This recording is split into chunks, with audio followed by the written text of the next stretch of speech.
Mes brebis écoutent ma voix, moi je les connais et elles me suivent. Je leur donne la vie éternelle, jamais elles ne périront et personne ne les arrachera de ma main.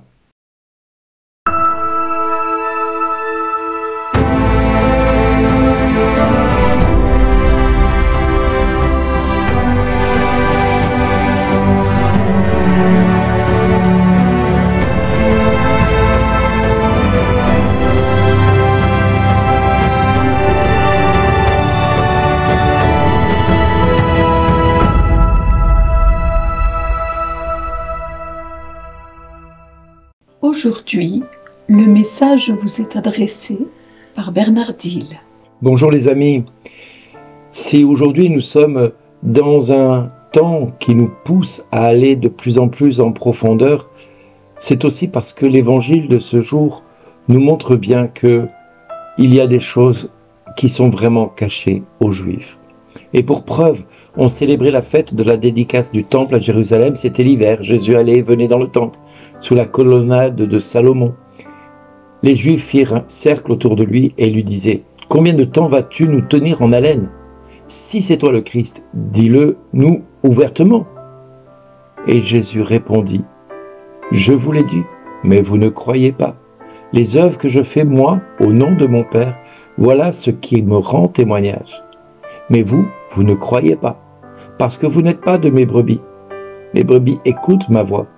Moi, je les connais et elles me suivent. Je leur donne la vie éternelle. Jamais elles ne périront et personne ne les arrachera de ma main. Mon Père, qui me les a donnés, est plus grand que tout et personne ne peut les arracher de la main du Père. Le Père et moi, nous sommes un. Ce qui me marque dans cet évangile, c'est qu'à un moment donné, Jésus va leur dire « Je vous l'ai dit et vous ne croyez pas. Les œuvres que je fais, moi, au nom de mon Père, voilà ce qui me rend témoignage. Mais vous, vous ne croyez pas, parce que vous n'êtes pas de mes brebis. » Il parle à des pharisiens et à des juifs qui sont dans le temple et qui enseignent le peuple. Ils sont ceux qu'on appelle des guides spirituels du temps de Jésus. Il leur dit, mais vous, vous ne croyez pas parce que vous n'êtes pas de mes brebis. En clair, ils sont là, mais ils ne sont pas véritablement des pasteurs. Ils ne sont pas véritablement des bergers. Ils ne sont pas véritablement des brebis non plus. Ils sont rien pour Jésus. Il les considère pour rien. Et lui, il parle à qui? À tous ceux qui sont là et qui sont venus écouter ces personnes-là, pensant écouter Dieu. Mais en arrivant, ils découvrent Jésus, qui leur parle ouvertement. Et Jésus dit, mes brebis écoutent ma voix, et moi, je les connais, et elles me suivent. Je leur donne la vie éternelle, jamais elles ne périront, et personne ne les arrachera de ma main. Mon Père qui me les a donnés est plus grand que tout, et personne ne peut les arracher de la main du Père. Le Père et moi, nous sommes un.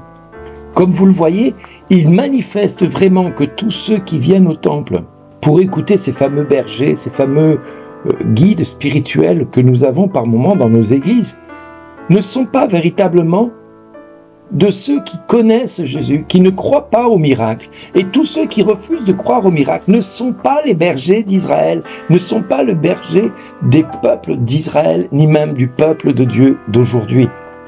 Il faut faire attention. Quand nous avons des hommes de Dieu qui vous disent les miracles, ça n'existe pas, le diable n'existe pas, vous avez la réponse à votre question. Sont-ils des serviteurs de Dieu?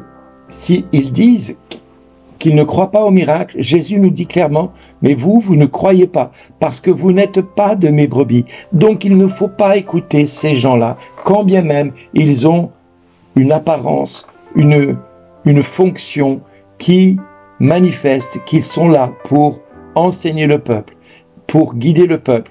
Ce sont peut-être des guides spirituels, mais ils sont aveugles et ils ne peuvent pas guider un autre aveugle. Un aveugle ne guide jamais un autre aveugle. Jésus le dira à un autre moment. Et nous avons tous et toutes rencontré des personnes qui se prétendent spirituellement au-dessus de la mêlée, spirituellement au-dessus de la masse. Nous avons tous et toutes rencontré des hommes qui nous disent qu'ils savent, et que eux ont l'instruction et la formation pour savoir ce qui est juste et bon pour l'homme, mais au final, ils ne savent rien. Ils ne connaissent rien. Ils ne peuvent pas se prétendre disciples du Christ parce qu'ils refusent de croire à ce que Dieu fait dans le monde. Aujourd'hui, des miracles s'accomplissent par des humbles petits serviteurs qui n'ont nulle prétention ni nulle instruction. Je parle souvent ce témoignage de ce jeune qui a, à la suite d'une prédication, a dit « Comment je fais pour vivre comme toi, pour vivre les mêmes choses que toi. Je veux vivre les mêmes choses que toi. » Il avait 12 ans. Ce jeune a pris pour argent comptant le fait que je lui dise « Reçois ce que j'ai reçu et transmets-le librement. » Il a pris pour argent comptant cela et il s'est mis à témoigner. Il s'est mis à 12 ans à enseigner à son boucher, à son boulanger, à tous ceux qu'il rencontrait, à l'école, que la maîtresse a dû convoquer les parents en disant « Il parle de Jésus dans toutes les récréations. » Et il parle de l'amour de Dieu qu'il a reçu. On a des soucis avec lui, même à l'église. Il reprend le prêtre quand il se trompe. Nous ne savons plus quoi faire. Et j'ai dit, Dieu lèvera des prophètes dès le sein de leur mère. Eh bien oui, c'est ce que nous vivons aujourd'hui.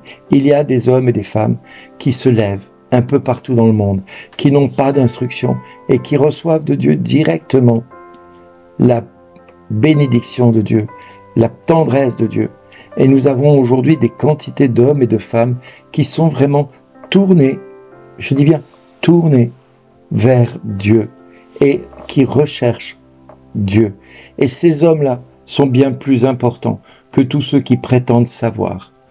Ils cherchent vraiment Dieu, ces hommes et ces femmes, et ils sont vraiment en quête de découvrir la vérité.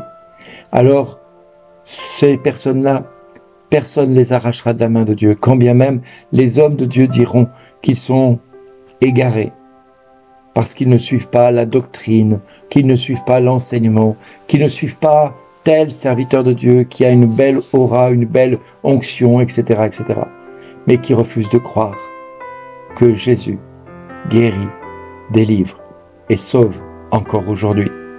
Prions pour ces hommes qui se prétendent sachants alors qu'ils sont aveugles, qui se prétendent supérieurs alors qu'ils ne valent rien pour Jésus, que Jésus ne reconnaît même pas comme c'est l'une de ses brebis, qu'ils ne connaissent pas Jésus et qui prétendent le connaître très bien. Oui, mes amis, prions pour eux parce qu'il est temps qu'ils se convertissent et rencontrent le Fils de Dieu. Si le salut est annoncé aux Romains, il est aussi annoncé à tout homme qui acceptera de plier les genoux en présence du Père, de qui toute paternité au ciel et sur terre tire son nom. Parce que le Père et le Fils ne font qu'un. Et s'ils ne font qu'un, personne ne pourra dire le contraire de ce que Jésus a dit, puisque le Père et le Fils disent la même chose.